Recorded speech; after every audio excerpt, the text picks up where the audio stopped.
பண்ணும்போது நமக்கு இந்த ரேட் டிஸ்கவுண்ட் நம்ம கொடுப்பாங்க. நம்ம சேல் பண்ணும்போது எம்ஆர்பிலே சேல் பண்ணிக்கலாம், இல்லை எக்ஸ்ட்ரா கூட நம்ம பணம் வச்சு நம்ம சேல் பண்ணிக்கலாம். அது எக்ஸ்ட்ரா ஒரு பெனிஃபிட். ஊரில் வந்து சேல் பண்ணுறாங்களா, அதை நம்ம எக்ஸ்ட்ரா சேலும் பண்ணிக்கலாம். அடுத்தது பர்ஃபார்மன்ஸ் போனஸ் பார்த்தோம் அப்படின்னா 5%லிருந்து 16%. இது நம்ம பேரில் எவ்வளவு பிவி பொருள் வாங்குறோமோ அதற்கான பர்சன்டேஜ் நாம் வாங்குறது. நாம ரெஃபர் பண்ணி ஒரு குழு மூலமா நடக்குது இல்லையா, அந்த குழுவிலிருந்தும் இந்த வியாபாரம் நடக்கும். அடுத்தது டைரக்டர் போனஸ் ஒரு 15% வருமானம் கொடுக்குறாங்க. இது நம்ம குழுவை உருவாக்கி ஒரு லெவல் வரும்போது கொடுக்க ஆரம்பிக்கிறாங்க. Team building bonus 3%, leadership bonus 18%, travel fund 3, car fund 5, house fund 3, electric bonus 2. So இத்தனை வகையான வருமானம் ஒவ்வொருத்தருமே கொடுக்குறாங்க. சரிங்களா? இப்போ நம்ம நோக்கம் என்னன்னா இந்த 9 வகையான வருமானமும் நம்ம வாங்கணும். கரெக்டுங்களா? ஏன் அப்படின்னா ஃபேமிலியா டூர் போனோமா அப்படி அரேஞ்ச் பண்ணிட்டாங்க, ஃபேமிலியா வெளியில போனோமா சார் சொன்ன மாதிரி கார் அரேஞ்ச் பண்ணிட்டாங்க ஃபேமிலியா சேஃப்டியா போறதுக்கு. வீடு கட்டணுமா ப்ராப்பர்ட்டி வாங்கணுமா அதுக்கு வீடு தனியாக ஃபண்டு கொடுக்க ஆரம்பிச்சிடறாங்க. ஸோ நமக்கு போனஸ் வேணுமா, ஸோ டீம் பில்டிங் போனஸ் இருக்கு, டைரக்டர் போனஸ் இருக்கு, இந்த போனஸ் இருக்கு.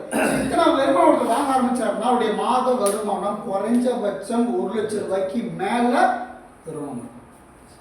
2 பேர் வாங்கியிருக்காரு இல்லையா, இந்த கார் ஃபண்ட் மூலியமா தான். அதனால் டூர் போயிருக்காங்களா, ஃபாரின் போயிருக்காங்களா, இந்த டிராவல் ஃபண்ட் மூலியமா தான். ப்ராப்பர்ட்டி சொன்னார்ல, வீடு வாங்கி 1 லட்சம் வீடு வாங்கிக்கலாம், அந்த வீடு வாங்கின காரணமும் இந்த ஹவுஸ் ஃபண்ட் மூலியமா தான். ஸோ இவ்வளவு விஷயத்துக்கு காரணம் நம்ம இந்த வியாபாரத்தை சரியா பண்ணி தகுதியை அடைஞ்சிருக்காங்க. சார் நானும் டயபிஸ்டிஸ் பண்ணிட்டு இருக்கேன், 2 வருஷம் பண்ணிட்டு இருக்கேன். என்ன சார் லெவலில் இருக்கிறோம், இங்கே தான் சார் இருக்கிறேன், இதுதான் சார் கிடைக்கல, வருமானம் வரல சார், சாத்தியமா அது? அப்போ நம்ம ஸ்கூல் போனால் மட்டும் பத்தாது, ஒழுங்காக படிக்கணும், பாஸ் பண்ணணும். கரெக்டா? அப்போ வியாபாரம் பண்ணால் மட்டும் பத்தாது, இந்த வியாபாரத்தில் ஒழுங்காக பண்ணி சரியாக இதை செஞ்சோம் அப்படின்னா ஒவ்வொரு நிலையை நம்ம கடந்து மேலே போக முடியும். ப்ரொமோஷன் இப்போ ஒரு கம்பெனியில் வந்து ஒரு ஃபஸ்ட்டு ஒரு பேசிக் லெவல் ஒரு நபராக ஒரு வேலைக்கு ஜாயின் பண்ணுறாருன்னா ஒரு 2 இயர்ஸ் எக்ஸ்பீரியன்ஸ் போட்டு ப்ரொமோஷன் கொடுக்குறாங்களா, அப்புறம் ப்ரொமோஷன் அப்புறம் சூப்பர்வைசரு, மேனேஜரு, அப்போ ப்ரொமோஷன். அப்போ நம்ம லெவல் மேலே போக இது எல்லா வருமானம் வாங்க முடியும். கரெக்டுங்களா? அப்போ லெவல் மேலே போகும்போது ஆட்டோமேட்டிக்காக வருமானமும் அதிகமாக ஆரம்பிக்கும். ஸோ ஃபர்ஸ்ட் இந்த இன்கம்ன்றது பொருள் வாங்கும் போது வரக்கூடிய சேவிங்ஸ், இதை விட்டுலாம்.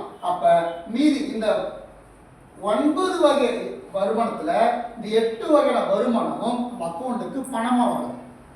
சரிங்களா? இதுல காருக்கும் டூருக்கும் தனி, மற்ற நமக்கு கேஷா வரக்கூடியது. இது இந்த வருமானம் எந்தெந்த லெவல் முடிக்கும் போது என்ன நமக்கு கிடைக்கும் நமக்கு தெரியணும். சரிங்களா? ஓகே.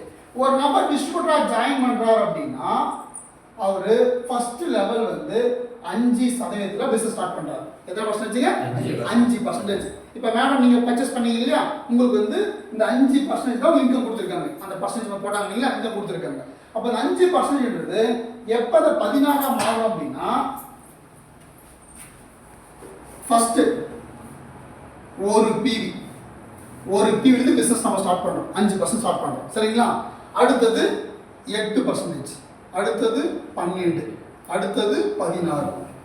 ஸோ இந்த ஸ்டெப் பை ஸ்டெப் லெவலில் தான் நம்ம மேலே போயிடும். ஸ்கூல் லெவல் மாறதான் நம்ம மாற போயிடும். சரிங்களா? இந்த 8% வரணும் அப்படின்னா நம்மளோட டோட்டல் பிவி வந்து 600 பிவி இருக்கணும். 12% வரணும்னா 2400 பிவி. 16% அப்படின்னா 5500 பிவிக்கு மேலே ப்ளஸ். ஸோ இந்த வியாபாரம் நம்ம ஓனாவோ இல்லை ஒரு குழு மூலியமாவோ பண்ணலாம். சரிங்களா? ஸோ இந்த வியாபாரம் பண்ணுறதுக்கு வெஸ்ட்டு எத்தனை பொருள் கொடுத்துருக்காங்க? 4 பொருள் கொடுத்துருக்காங்க. எத்தனை கேட்டகரி இருக்குது? 19 கேட்டகரி இருக்குது மொத்தம். சரிங்களா? ஹெல்த்தில் பென்ஷனில் பிரிக்கலாம். பியூட்டிஷியன்லேருந்து, ஹோம் கேர்லேருந்து, விவசாயத்துலேருந்து நிறைய விஷயம் இருக்காங்க. சார் இது எது சேர்த்து தான் பிஸ்னஸ் பண்ணலாம், எந்த பொருள் வச்சு பிஸ்னஸ் நம்ம பண்ணலாம். எக்ஸாம்பிள் சொல்லணும்னா நம்ம இந்த வியாபாரத்தை அக்ரியை மட்டும் வச்சு பண்ணிட்டு இருக்காங்க தெரிய முடியல. சில பேர் வந்து பியூட்டிஷியன் ப்ராடக்ட் மேக்கப் பொருளை பற்றி மட்டும் வச்சு பண்ணிட்டு இருக்காங்க. சில பேர் ஹோம் கேர் கேட்டகரி இருக்கு இல்லையா, துணி துவைக்கிறது, பாத்திரம் கொடுக்குறது, அந்த பொருளை வச்சு மட்டும் பண்ணிட்டு இருக்காங்க. ஏன் நம்ம சங்கரன் சார் வெறும் டீ வச்சு பண்ணிட்டு இருக்காரு. ஸோ இந்த இடத்துல வந்து இந்த பொருள் வச்சு தான் விட்டு வியாபாரம் பண்ணணும், இது பண்ணக்கூடாதுன்ற கண்டிஷன் இல்லை. அந்த 400 பொருளில் எனக்கு எது பிடிச்சிருக்குது, என் சுற்றி இருக்கிற மக்களுக்கு என்ன தேவை. அதிகமாக லேடிஸ் கூட்டம் சுற்றி அதிகமாக இருக்காங்களா, பெண்கள் சார்ந்த ப்ராடக்ட். நமக்கு அதிக விவசாய நிலம் இருக்குதா, விவசாயம் சார்ந்த ப்ராடக்ட். இல்லை நம்ம பக்கம் நிறைய பேர் ஹெல்த் ரீதியாக ப்ராப்ளம் வேறு கேட்குறாங்களா, ஹெல்த் சம்மந்தப்பட்ட பொருட்கள். ஸோ எந்த பொருளை வச்சு வியாபாரம் பண்ணுற அவசியம் முடிவு பண்ணிடுது நாம தான். கம்பெனி வந்து இதை பண்ணணும், இதை பண்ணக்கூடாதுன்னு கம்பெனி சொல்லலை. அப்போ இந்த 5000 டிவி வியாபாரத்தை நம்மக்கிட்ட இருக்கிற பொருட்களில் எதை வச்சு வேணாலே நம்ம பண்ணலாம். நமக்கு தேவை இந்த வியாபாரம் முடிஞ்சால் போதுமானது. ஏன் சார் ஃபர்ஸ்ட் இதை தான் மெயினாக சொல்கிறேன் அப்படின்னா, இந்த லெவல் முடிக்கும் போது இந்த வியாபாரத்தில் இருக்கக்கூடிய இந்த லெவல் இது பேட்ல போனஸ் கம்பெனியோடைய ராயல்ட்டி வருமானம் வாங்குறதுக்கு தகுதி பெறுறோம் ஃபர்ஸ்ட் லெவல். சரிங்களா? அப்போ இந்த வியாபாரத்தை ஒரே ஒருத்தராக பண்ண முடியுமா? 50 நாள் டைம் எடுத்துட்டு. அப்போ என்ன பண்ணலாம், நாம பயன்படுத்திட்டு நம்ம குழுவில் ஒரு 5 பேரையோ 10 பேரையோ என்ன பண்ணலாம், சேர்த்து உருவாக்கிக்கலாம். சார் எல்லாரும் வியாபாரம் பண்ணுவாங்களா? கண்டிப்பாக தெரியாது. சில பேர் அவங்க வீட்டுக்கு மட்டும் பயன்படுத்திக்கலாம், சில பேர் பொருள் மட்டும் பயன்படுத்தலாம், சில பேர் 2 பேர் ரெஃபர் பண்ணலாம், சில பேர் பண்ணாமல் விடலாம். ஸோ எப்படி நடந்தாலும் பிரச்சனை இல்லை. பட் இந்த நபருக்கு கீழே எத்தனை பேர் இருக்கிறாங்களோ இவங்க ப்ளஸ் இந்த நபர் சேர்ந்து 5500 பிவி வியாபாரம் நடந்தால் போதுமானது. இந்த நபர் வந்து டைரக்டர் அந்த அளவுக்கு தகுதி பெறாரு. அப்போ தகுதி பெறும்போது இவருக்கு பர்ஃபார்மன்ஸ் போனஸ், டைரக்டர் போனஸ், அப்புறம் டீம் பில்டிங் போனஸ், இந்த 3 வகையான வருமானம் கிடைக்க ஆரம்பிக்கும். ஃபர்ஸ்ட் லெவல் டைரக்டர் முடிக்கும் போது director bonus, team building bonus, அப்புறம் பர்ஃபார்மன்ஸ் போனஸ், இந்த 3 வகையான வருமானம் கிடைக்கும் இந்த நிலையை முடிக்கும் போது. கிளியருங்களா? இப்போ நம்ம எங்கே வச்சு பாருங்க, 5% இருக்குமா? அப்போ அடுத்தது மெட்டுக்கு போகணும், அடுத்தது பாண்டுக்கு போகணும், அடுத்தது 16 போகணும். அப்போ இந்த நிலையை நம்ம படிப்படியாக நம்ம என்ன பண்ணலாம், ஸ்டெப் பை ஸ்டெப்பாக பண்ணலாம். இதை ஒரே மாதத்தில் கம்ப்ளீட் பண்ணுற அவசியம் இல்லை. திருப்பதி மலையேற மாதிரி ஸ்டெப் பை ஸ்டெப்பாக மாதம் பண்ணால் கூட இதை நம்ம ஒன்றா சேர்த்துட்டு மேலே போயிடும் இல்லையா? அதே மாதிரி தான். ஸோ இந்த வியாபாரத்தை முதல் மாதம் ஒரு 500 பி பண்ணுறோம், 2ஆம் மாதம் ஒரு 1000 பண்ணுறோம், அடுத்த மாதம் ஒரு 2000 பண்ணுறோம். அப்போ மாதம் சேர்ந்துனே வந்துச்சு அப்படின்னா 5000 வந்து பண்ணுவோங்களா, ஈஸியாக வந்துடும். அப்போ நம்ம இதை ஈஸியாக பண்ண முடியும். அதாவது அந்த கம்பெனி வந்து இது பேர் வந்து குமுலேட்டிவ்னு சொல்லியிருக்காங்க. அது மாதம் இருக்கிற வியாபாரத்தை ஒன்றா சேர்த்து நமக்கு தகுதி கொடுக்குறாங்க. அப்போ கொடுக்கும்போது இந்த நிலையை அடையிறதுன்றது ரொம்ப ரொம்ப ரொம்ப ஈஸி. அதுக்கு காரணம் நம்ம கூட ஒரு 5 பேரோ 10 பேரோ டீம் இருக்கும்.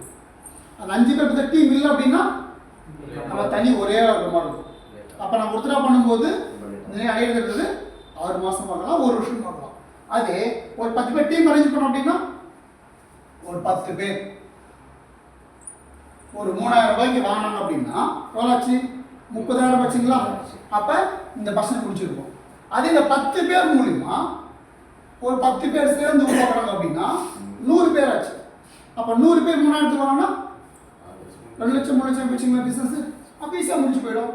அப்போ தனி ஓரமாக இருக்கும்போது கொஞ்சம் வியாபாரம், ஒரு 10 பேர் உருவாக்கும் போது கொஞ்சம் அதிகமாகுது. அந்த 10 பேர் மூலிமா 100 பேராக அந்த கூட்டம் மாறும்போது வியாபாரம் அதிகமாகுது. இப்போ சார் சொன்ன மாதிரி அவரோட உடம்பு அடிப்பட்டு வீட்டில் ரெஸ்ட் எடுக்கும் போது இப்படி பணம் வந்துச்சு அப்படின்னா அவர் கீழே 100, 1000, 10,000 கூட்டம் அதிகமாக இருந்ததுனால தான் அந்த வருமானம் வந்துச்சு. அவர் ஒரு ஆள் இந்த வருமானம் இருக்குமானா இல்லை. புரிஞ்சுதுங்களா? அப்போ நம்ம எந்த அளவுக்கு நம்ம கூட்டத்தை நம்ம அதிகப்படுத்துகிறோம் அப்படின்னா அதை பொறுத்து தான் நம்ம வியாபாரம் கூட டெவலப் ஆகும் போகுது. அதே மாதிரி எல்லாரையுமே சொன்னால் கேட்பாங்க சார், கேட்டு தான் ஆக வேண்டியே கிடையாது. என்ன ரீசன்னா, இப்போ வளர்ந்தவர்கள் இந்த சூழ்நிலையில் பணம் பற்றாக்குறை இல்லாத வீடு இல்லை. ஒரு வீட்டில் 2 பேர் 3 பேர் 4 பேர் வேலைக்கு போயிட்டு இருக்காங்க, அப்பவும் பணம் பத்தலை. காரணம் என்ன அப்படின்னா வரக்கூடிய செலவுகள் நிறைய வந்துடுச்சு. ஹாஸ்பிட்டல் செலவு அதிகமாகிடுச்சு, எதிர்பாராத செலவுகள் அதிகமாகிட்டு இருக்கு, எஜுகேஷன் ஃபீஸ் அதிகமாகிட்டு இருக்கு, பெட்ரோல் விலை ஏறிட்டு இருக்கு, வீட்டு செலவு ஏறிட்டு இருக்கு. இதெல்லாம் எப்படி கன்ஃபார்ம் செக் பண்ணி பார்க்கலாம்னா, ஒரு வீட்டில் கூட இஎம்ஐ லோன் இல்லாத வீடு இல்லை. வருமானம் 10 நாள் போட இஎம்ஐ போடுவாங்களா, லோன் வாங்குவாங்களா? வாங்கறதுக்கு வாய்ப்பே இல்லை. அப்போ எவ்வளோ அவங்களுக்கு லோன் இருக்குதோ அப்போ அவங்களுக்கு அவ்வளவு பற்றாக்குறை நடக்கும். ஸோ ஒரு வீடு எடுத்தீங்க அப்படின்னா லோன் இல்லாமல் இஎம்ஐ இல்லாத வீடு இல்லை கிடையவே கிடையாது. அப்போ அத்தனை பேருக்குமே பணம் தேவைப்படும். பட் என்ன அவங்க சொல்கிற விதமும் அவங்க புத்தியோ புரிஞ்சுக்கிறதுக்கு யோசிக்கிறாங்க, அவ்வளோதான் விஷயமே தவிர. ஆனால் புரிஞ்சுக்கிறாங்க அப்படின்னா கம்பல்சரி தேவை. நம்ம கடமை சொல்ல வேண்டியதை தொடர்ந்து சொல்லலாம். பணத்துக்கு ஆரோக்கியத்துக்கு மிகப்பெரிய ஒரு பிரச்சனை போயிட்டு இருக்குது. ஒரு நபர் கூட ஆரோக்கியமாக இல்லை. ஆமாம் தானே? மூளைக்கு ஹாஸ்பிட்டல், மூளை டெவலப் ஆகிட்டு, மெடிக்கல் டெவலப் ஆகிட்டு. ஒரு காலத்தில் கேன்சர் ஹாஸ்பிட்டல் அப்படின்னா சென்னை தான், இல்லை கோயம்புத்தூர், இல்லை பெங்களூர் தான். வேறு எந்த டிஸ்ட்ரிக்ட்லையும் மேக்ஸிமம் கிடையாது. தருமபுரியில் கேன்சர் ஹாஸ்பிட்டல் இருந்துச்சு. பைசலியில் கேன்சர் ஹாஸ்பிட்டல் ஓப்பன் பண்ணிட்டாங்க.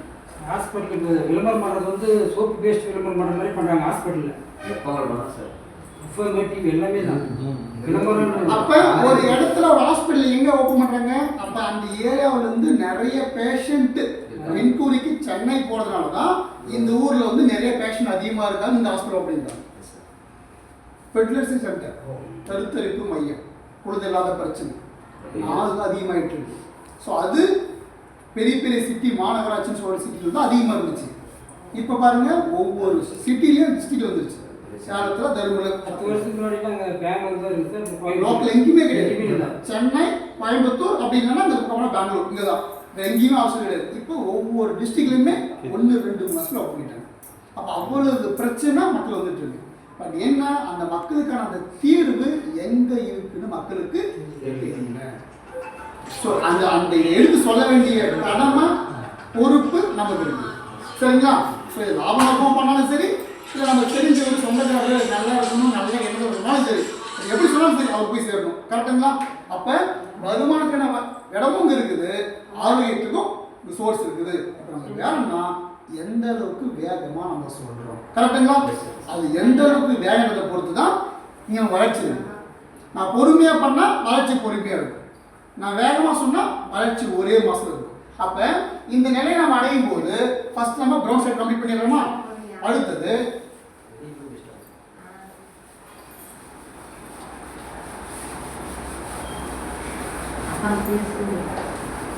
ஓகே. இப்போ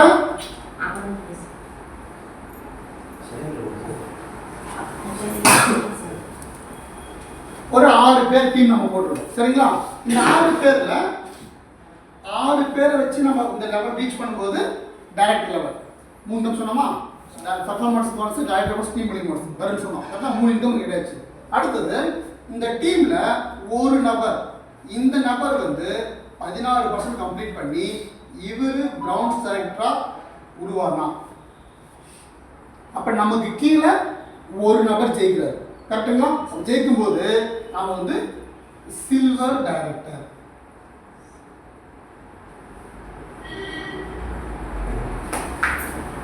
நம்ம டீம்ல ஒரு ஆள் ஜெயிக்கும் போது சில்வர் டைரக்டர். சரிங்களா?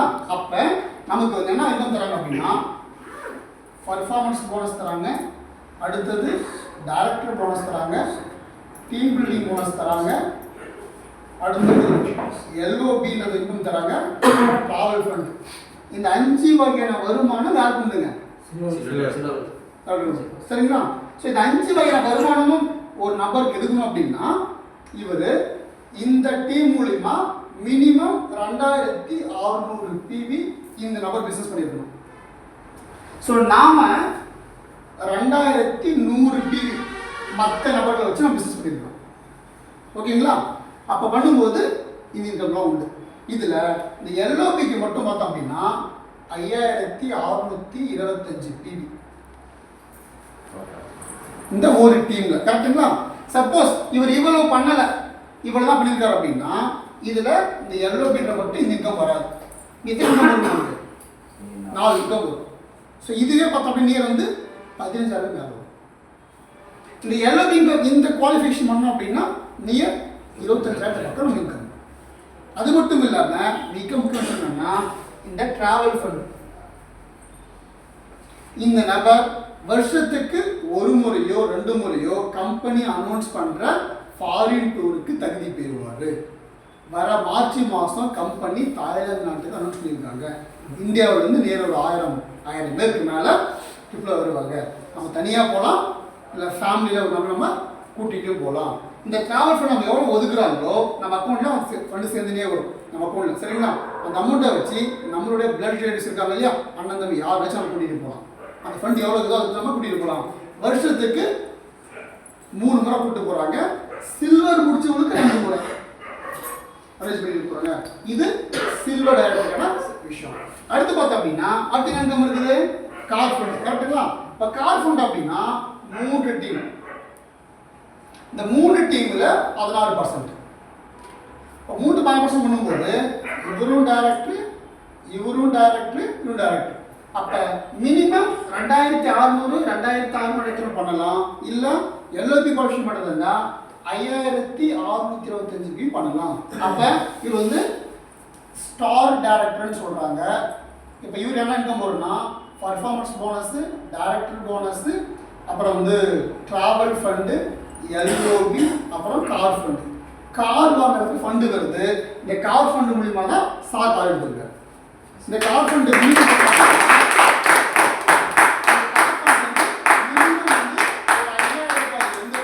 அதிகபட்சம் 80,000 தராங்க கார் ஃபண்டு. கார் வாங்குறது மட்டும் வருஷம் ஃபுல்லாக வாழ்நாள் முழுவதும் கார் ஃபண்டு வரும். நமக்கு எத்தனை லட்சம் வாங்கலாம். இந்த கார் ஃபண்டை பயன்படுத்தி தான் ராஜன் சார் வந்து 9 கார் வாங்கியிருக்காரு. அந்த 9ல் 3 கார் பென்ஸ். காரணம் இந்த கார் ஃபண்டு மூலியமாக தான். அப்போ இந்த கார் ஃபண்டு நமக்கு லைஃப் லாங். அடுத்து இன்கம் என்ன? House fund.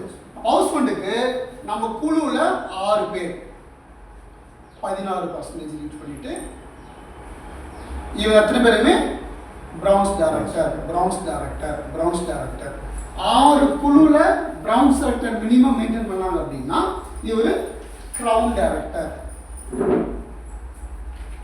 அப்போ இவருக்கு பர்ஃபார்மன்ஸ் போனஸ் வரும், டைரக்டர் போனஸ் வரும், ட்ராவல் ஃபண்டு வரும், கார் ஃபண்டு வரும், ஹவுஸ் ஃபண்டு வரும், ப்ளஸ் எலக்ட்ரல் போனஸ் நமக்கு வரும். இந்த எல்லா வகையான வருமானமும் இவருக்கு வரக்கூடியது. இந்த இன்கம் சேர்ந்துச்சு அப்படின்னா நியர் வந்து 1 லட்ச ரூபா மினிமம் 2 லட்சம் ரூபா எக்ஸ்ட்ரா வரக்கூடியது. ஸோ இதை வச்சு தான் ப்ராப்பர்ட்டி வாங்கியிருக்கவங்க. அப்போ இந்த சில்வர் டைரக்டர் குவாலிஃபை ஆனால் ஒரு நம்பர் ஜெயிச்சா போதுமா? வருஷத்துக்கு ஒரு ஃபாரின் டூர்.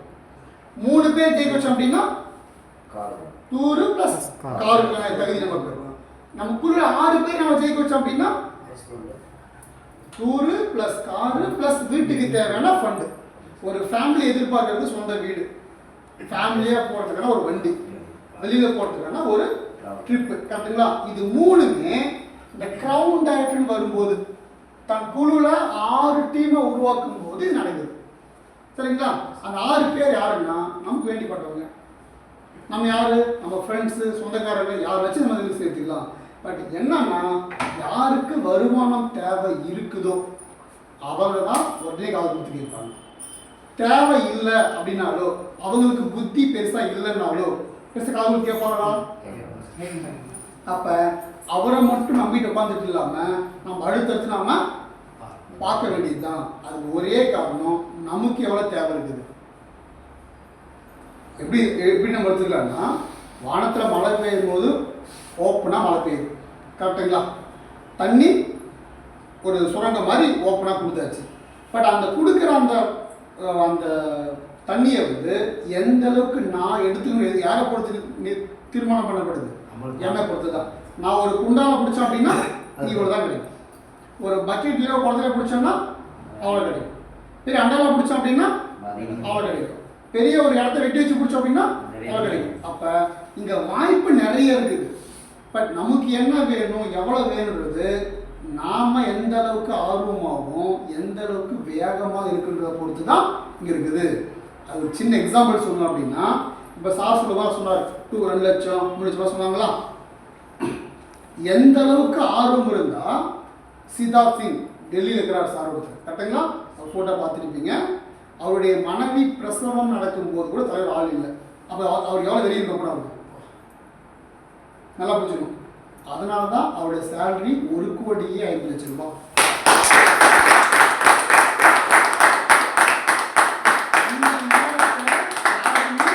தனியை விட்டு போக மாட்டாங்க. அவர் விட்டுட்டு போய் வெளியில் வேலை செஞ்சிருப்பார் அந்த நேரத்தில். அந்த வெறிக்கு கிடைச்ச அந்த பரிசு தான் மாத வருமானம் மாதம் 1.5 கோடிக்கு மேலே. இந்தியா ஃபுல்லாக எல்லா ஸ்டேட்லேயும் கூட்டம் வச்சிருக்காரு. இப்போ அவர் ஆள் வேலை செய்கிறாரு, வேலை செய்யலை, எதை பற்றி கவலை தேவையில்லை. அவருக்கு மாதம் கோடி வந்துட்டு இருக்குது. கோடி ரூபாய் மாதம் வந்து லைஃப் எப்படி இருக்கும்? 1 ரூபா முதலீடு போட தேவையில்ல, ஆஃபீஸ் போட்டு பராமரிக்க தேவையில்ல, பொருள் விற்கிறாங்களா, சம்பளம் தரணுமா, கரண்ட் பில் கட்டணுமா, வாழை தரணுமா, எதையும் கணக்கு தேவையில்ல. மனுஷன் பாட்டு ஜாலியாக தோறாரு. அன்னைக்கு அந்த டெலிவரி அப்போ தலைவர் ஆள் இல்லை, பையன் பிறந்தாப்புல 5 வயசு பையன் ஆகும்போது 5வது வயசு பர்த்டே இருக்கு. அந்த ஃபேமிலியை அப்படியே ஆஸ்திரேலியா போயிட்டார். 1 மாதம் தங்கி பர்த்டே பார்ட்டி கொண்டாண்டாரு. எப்படி பையனுக்கு 1 மாதம் பர்த்டே பார்ட்டி அவங்க பையனுக்கு. எங்கே? ஆஸ்திரேலியாவில், இந்தியாவில் இல்லை, ஆஸ்திரேலியாவில். அதுக்கு காரணம் அதுக்கு முன்னாடி அவர் பெரிய வேலை செஞ்சது. இப்போ நாம் என்ன பண்ணுறோம்னா சின்ன காரணம் சொல்கிறோம் இல்லையா? அதுக்கு எனக்கு என்னன்னா நம்மளுடைய அந்த வெறியை வந்து நம்ம குறைச்சிடணும். கரெக்டுங்களா? விக்டோரியா மேடம் ஒரு வெறி வந்துச்சு. என்ன? அவங்க பையனுக்கு அடிபட்டு ஹாஸ்பிட்டல் இருக்கும்போது செலவெல்லாம் பணமே சுத்தம் இல்லாமல் போகும்போது இந்த வாழ்க்கையே மீண்டும் என் லைஃப்பில் வரக்கூடாது. அதில் என்ன எஃபோர்ட் போடணுமோ நான் படம் கட்டின்னு ஓட்டினாங்களா. அதே மாதிரி சார் ருக்மணி சார் எல்லாம் ஹை லெவலில் பிஸ்னஸ் மேனாக இருந்து கீழே முழுமையாக வந்துட்டு சாப்பாட்டுக்கும் வயிற்று வாடகை காசு இல்லாமல் பசங்களுடைய நகையை செயினை விற்று கொடுத்துட்டு இருந்தவங்க இந்த வாழ்க்கையை மீண்டும் ஏற்படுத்தக்கூடாதுன்னு வெளியே வந்துச்சா. அந்த மாதிரி ஒரு வெறி, ஒரு எண்ணம், விடாப்புடியாக ஒரு எண்ணம் யாருக்கு வந்திருக்கோ அவங்க தான் சக்ஸஸ் பண்ணியிருக்காங்க. ஏன்?